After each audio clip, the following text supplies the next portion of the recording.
All right, so this is another one of those you don't do this in a day kind of thing. Similar to running an availability group on top of a failover clustered instance, this is not something that takes a day. This is an entire project in and of itself that typically takes weeks to prepare even. Okay? The reference architecture that I'm going to be using here consists of two availability groups running on two separate failover clustered instances. And distributed availability group isn't something that comes to mind whenever somebody asks for SQL Server disaster recovery, right? That's because it's really complex. There are things outside of the control of a SQL Server DBA that could throw people off because there's a lot of things going on. It's so complex. And log shipping is still a thing. It works, right? That's why this is not something that I recommend lightly. This is not something that comes to mind when somebody wants a disaster recovery solution for SQL Server. However, I've started seeing an increase in the number of customers who leverage this as a operating system slash hardware slash SQL Server upgrade strategy and migration. In fact, the reference architecture that I'm showing you here is from a customer that I worked with back in 2020. They have a stretched cluster across two data centers, one on premises and one on Azure. And their hardware came a bit late prior to them deploying a stretched failover cluster, and it wasn't ideal for them to just wait until the hardware is ready before they move on with the project. They were running on Windows Server 2012 R2 with SQL Server 2016. They have a stretched cluster, and we've talked about that in the previous lessons, where when you're dealing with a stretched cluster, you are going to deal with stuff like network latency, data replication across data centers, and they wanted to move away from Windows Server 2012 R2 to Windows Server 2019. And at the same time, replace their hardware, upgrade their SQL Server instances, and it is a lot of hard work indeed. And that's why I've created these steps. It's a 7-step process to configure distributed availability groups. And the use case that I'm going to be using here is not for disaster recovery. It's, again, a hardware slash OS slash SQL Server upgrade. My source, and let me introduce you to the first availability group. Here it is.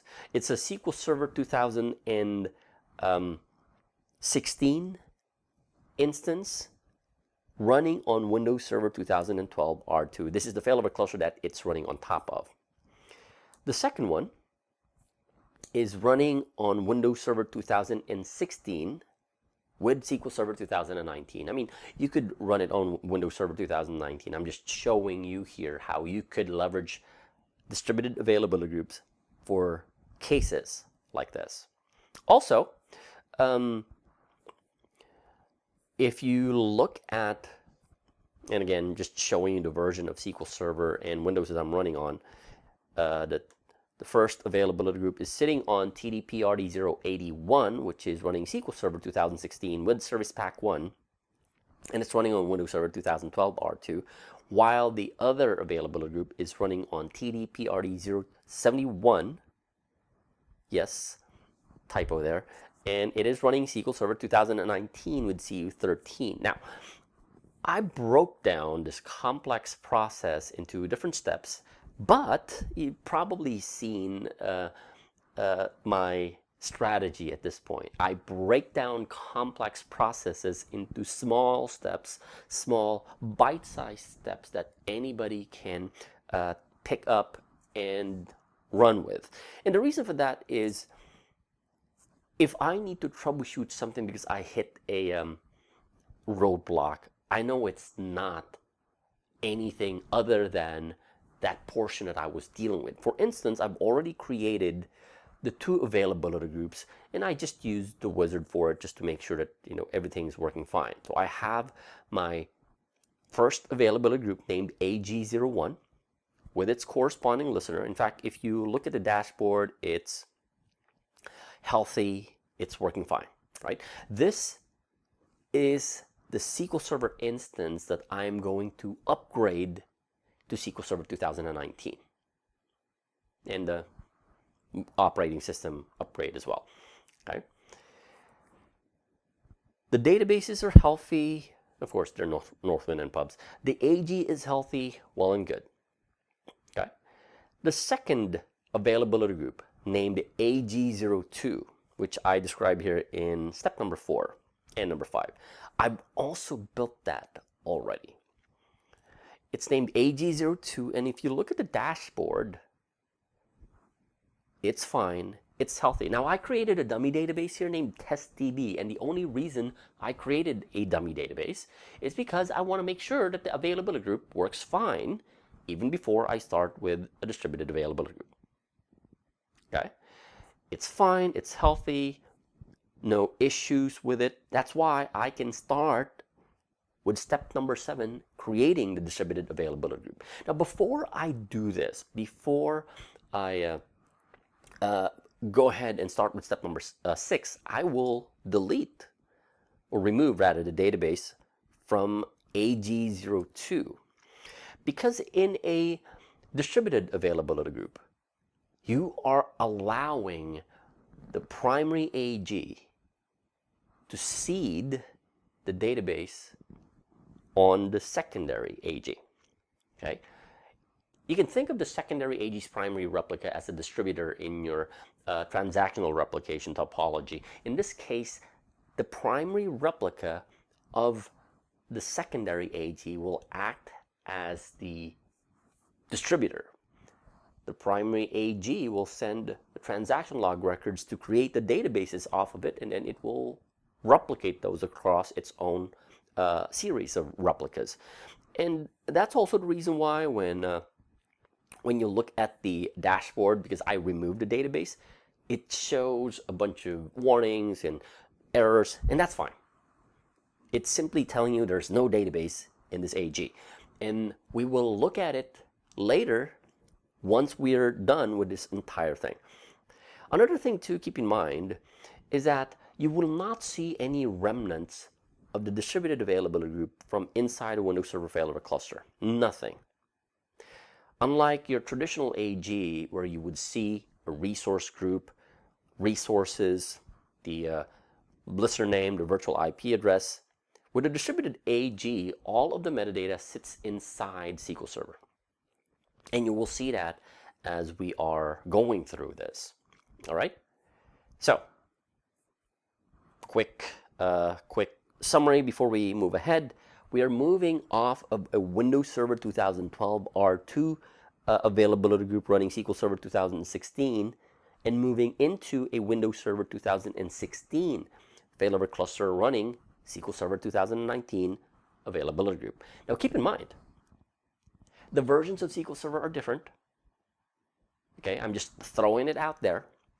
The version of SQL Server versions are different, which means by the time you hit the secondary AG, the database will be upgraded. Something to keep in mind. So let's go ahead and have a look at this. And let me hide, I'll keep it there. I'll go to step number 6. And this script, everything that I've described here is below. You can use that as your reference. I'm also going to provide a document that you can follow along, so you can come up with your own build document for this. And everything in here, like I said, is just the same T-SQL script used to build the primary and the secondary AG. So I'm going to jump ahead into step number 6. Okay. And while I'm going through this, might as well hide this. I am going to do a quick comparison between the commands that we use to build the AG, the traditional AG, versus the commands used to build the distributed AG. Okay, so here it is, and I'll focus on this section over here, right? The one on the right describes how to build a traditional availability group. A couple of things to pay attention to. One, the script on the right directly goes to for database. The script on the left has the with distributed keyword. It tells you that this is not just any other availability group, this is a distributed availability group. The third line after create, from create, replica on, and then the instance name. When you're building a traditional availability group, it will require you to provide the instance name that you are going to use as a replica in the AG. In contrast, the script on the left provides not the replica, but the availability group. Think of the availability group, AG01 and AG02 as replicas of your distributed AG. That's why the keyword used here, or keywords, is availability group, not replica. Okay, and then you provide the AG name, in this case AG01 and AG02. Okay, let me move this a bit and show the second portion here. The listener, let me reduce the size there. There we are. The line inside the parentheses, when you're creating a traditional availability group, you have the endpoint underscore URL parameter. And this endpoint refers to the HADR underscore endpoint object that we've created as part of creating the availability group. And it points to the fully qualified domain name of the machine that the SQL Server instance runs on top of, with, of course, the port 5022. Now, the one on the left, when you're creating a distributed availability group, it's not an endpoint URL, it's a listener URL. It's the listener of the availability group on the AG01. And you might be wondering, why a listener?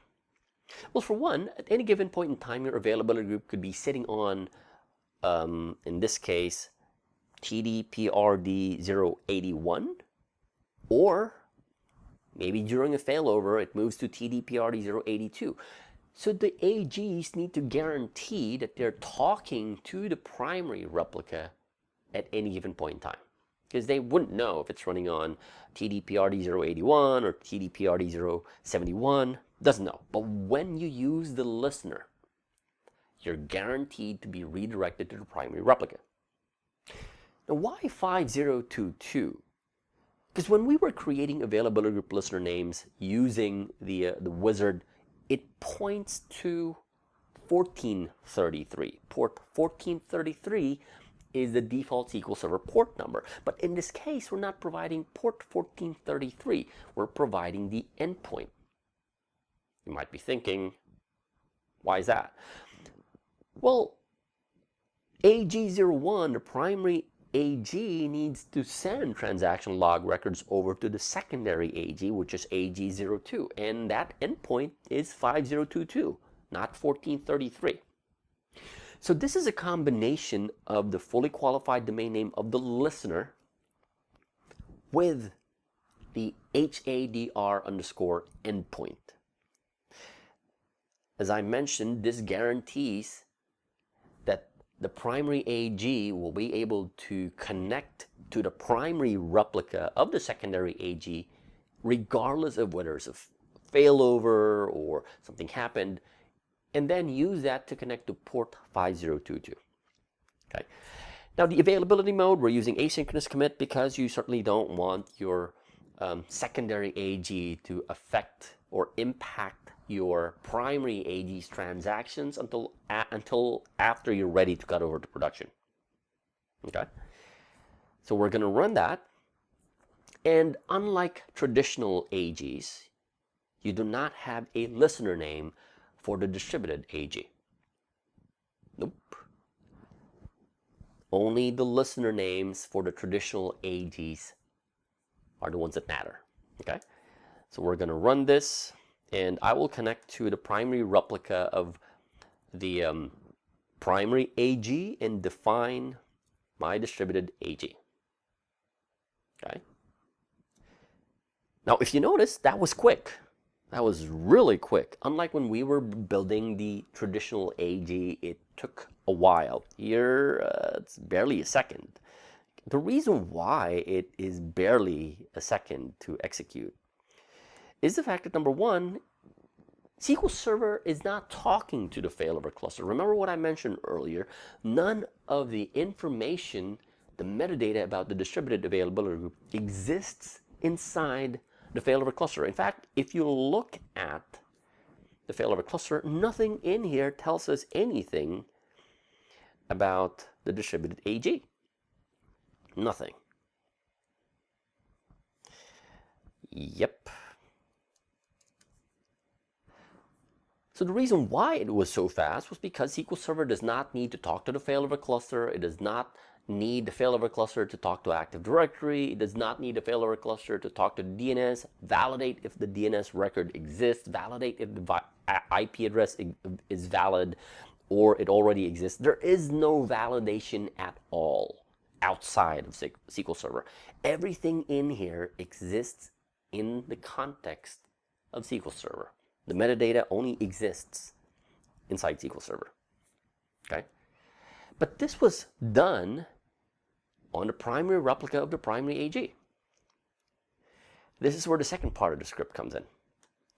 The second part of the script, step number 7, is joining the secondary AG to the distributed AG.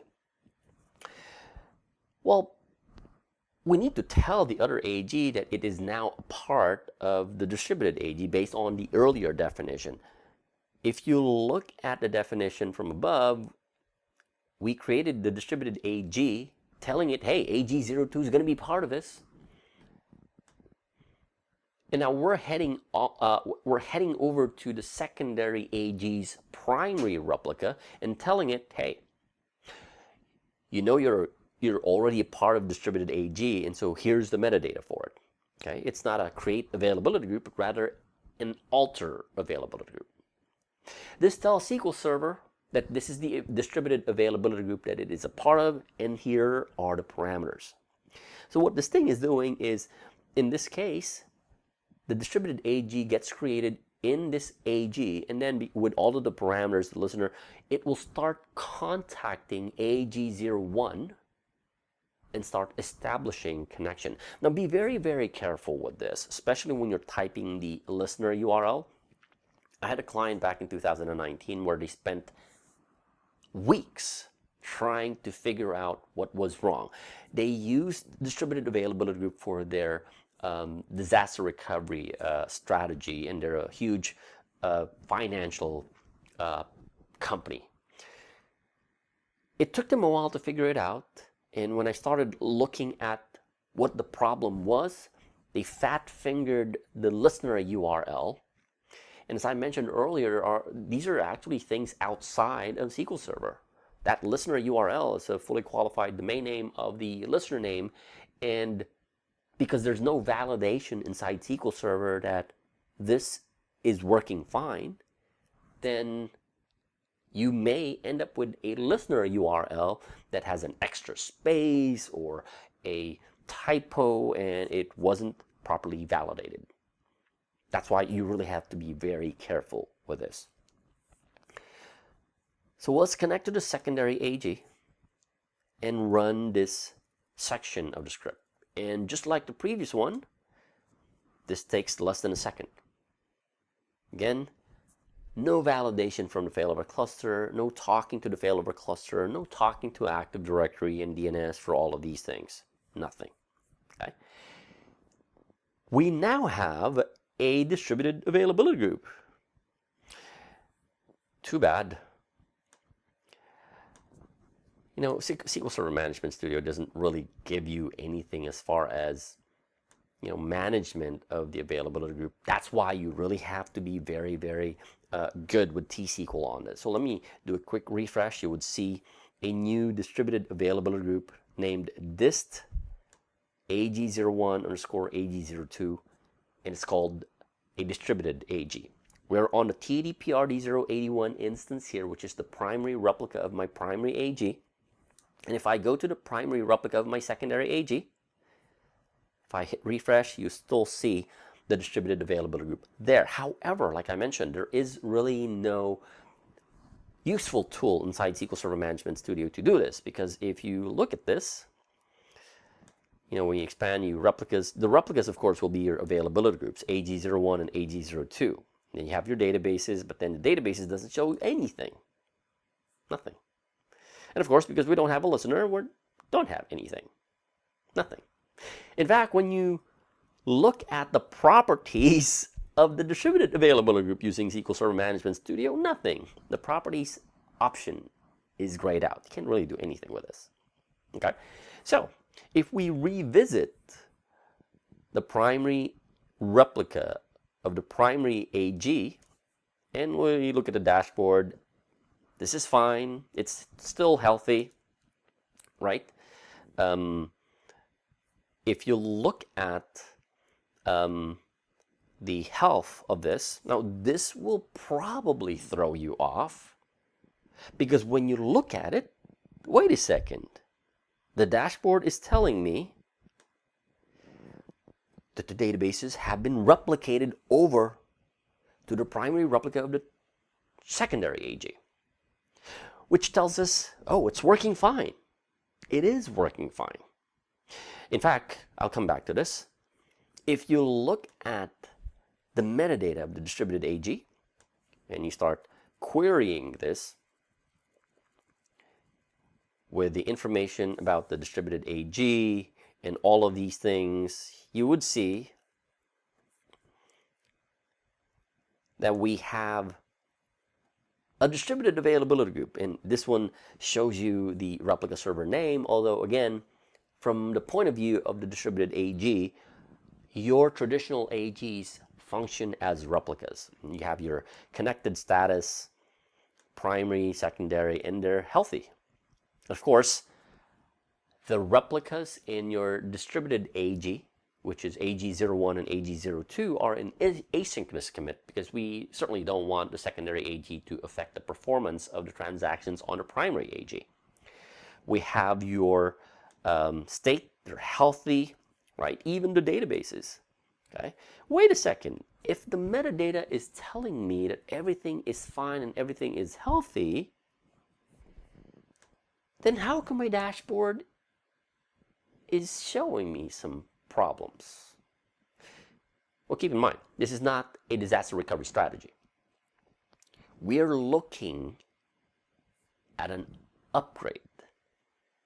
This is an upgrade of your database from SQL Server 2016 to SQL Server 2019.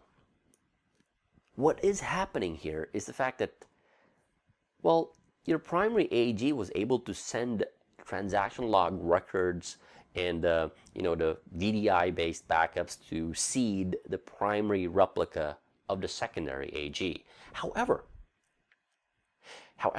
in fact, if you start looking at the databases on TDPRD071, which is the primary replica of the secondary AG, you have your Northwind database, your pubs database. They're synchronized as far as the primary AG is concerned, and they're in recovery. They're in recovery. Main reason why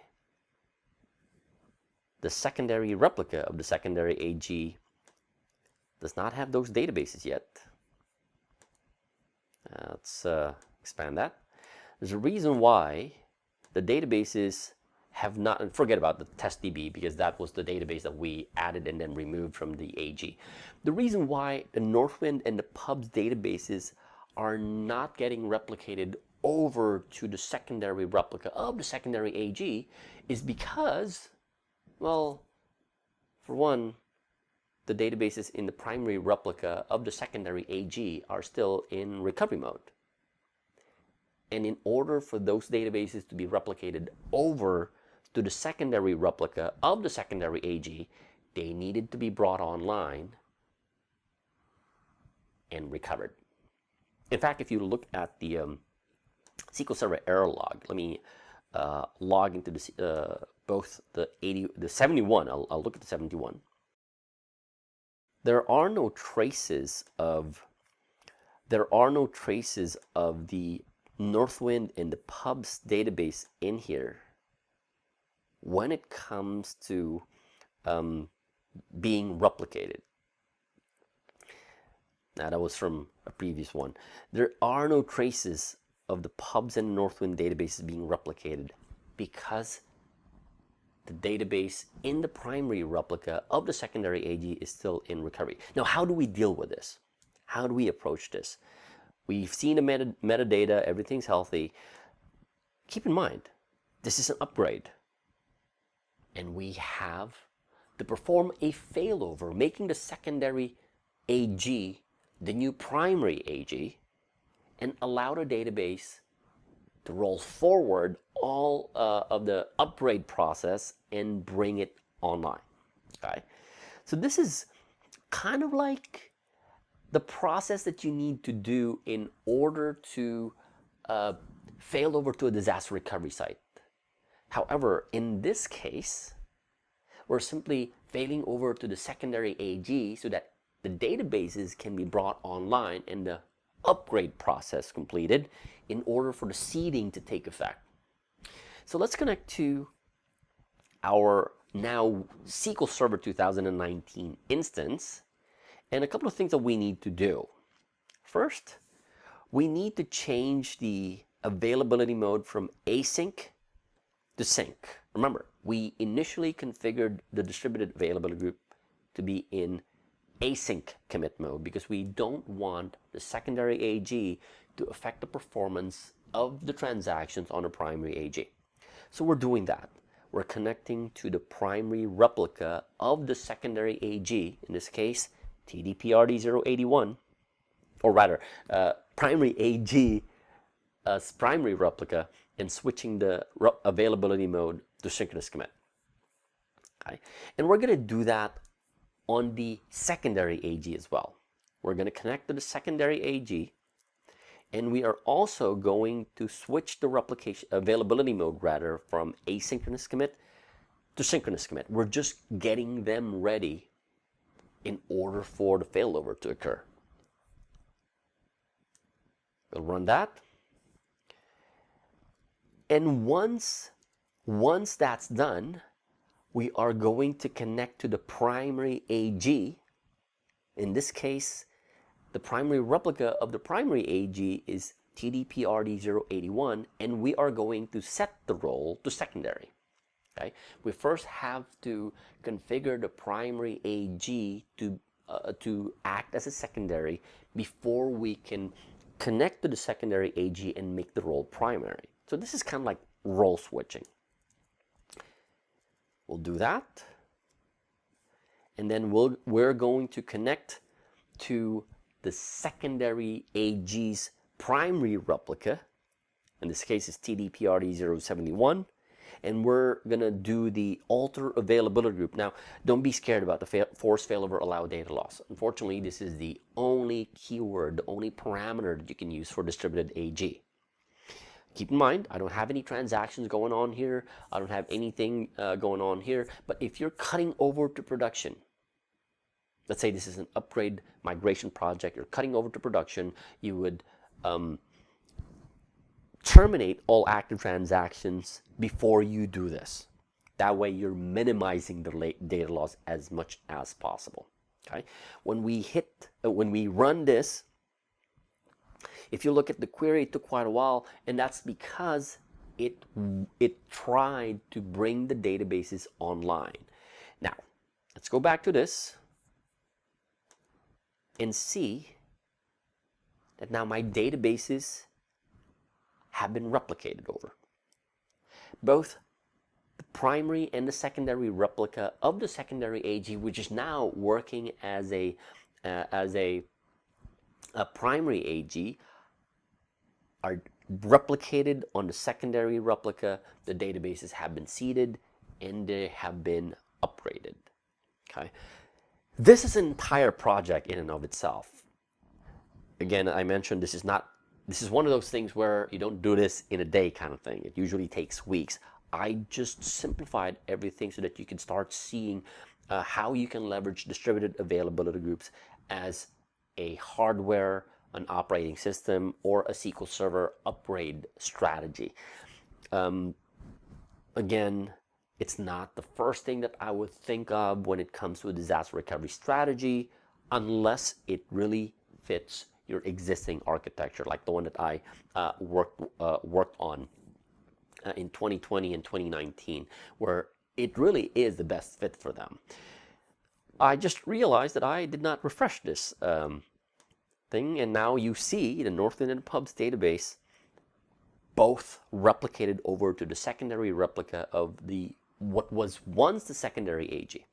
Okay, so I would highly recommend that you build an environment like this and follow the 7-step procedure to building a distributed availability group. The scripts are provided for you. You can play around with it if you want to build a distributed availability group with the versions of SQL Server the same across all of them for disaster recovery purposes, or in my example where you have different versions of Windows and SQL Server and your goal is to do a hardware, an operating system, or a SQL Server upgrade project. But keep in mind that this only became available with SQL Server 2016, so you can't do this if you're on 2012 or 2014.